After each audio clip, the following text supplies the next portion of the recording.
তীব্র গরমে হাসপাতালে ভিড় বাড়ছে। রোগীদের মধ্যে শিশু ও বয়স্করাই বেশি। এ বিষয়ে কথা বলতে আমাদের সঙ্গে রংপুর থেকে সরাসরি যোগ দিচ্ছেন শিশু বিশেষজ্ঞ ডাক্তার নির্মল্য রয় বসাক।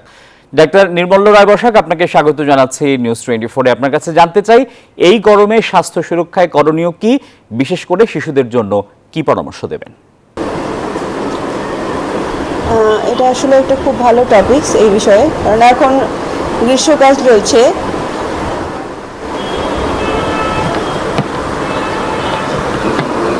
এবার গরমের প্রকোপ খুব বেশি, সারা দেশে হিট অ্যালার্ট চালু হয়েছে এবং আমরা বিভিন্ন জায়গা থেকে খবর পাচ্ছি যে বিভিন্ন জায়গা থেকে হিট স্ট্রোক আসছে। আসলে দুই এজ গ্রুপে পেশেন্টদের জন্য বেশি গুরুত্ব দিতে হবে। এক হলো শিশু, এক হলো বৃদ্ধ।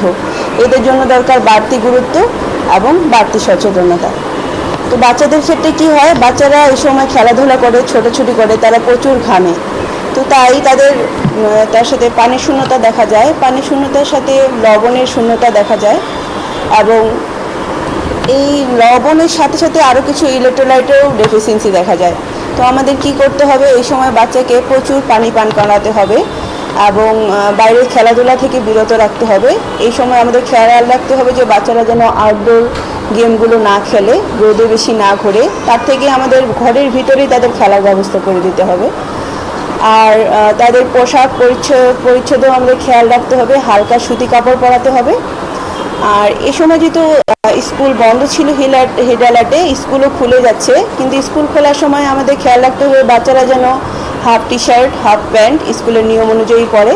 তার সাথে পানি দিয়ে দিতে হবে বাচ্চাদের সাথে। তাদের খেয়াল রাখতে হবে বাবা মাকে প্লাস শিক্ষকদের বাচ্চারা যেন প্রয়োজন মতো পানি পান করে। আর এই সময় দেখা যাচ্ছে যে গরমের জন্য আমাদের এখানে বেশি বেশি জন্ডিস, টাইফয়েড এবং ডিহাইড্রেশনের পেশেন্ট বেশি আসছে, পেটের সমস্যা অনেক বেশি হচ্ছে। বাবা মাকে বলবো যে বাইরের খাবার সম্পূর্ণ অ্যাভয়েড করতে হবে, চিপস, জুস, চানাচুর। ইভেন মনে করা হচ্ছে যে বাইরের পোশাক। অসংখ্য ধন্যবাদ আমাদেরকে সময় দেওয়ার জন্য।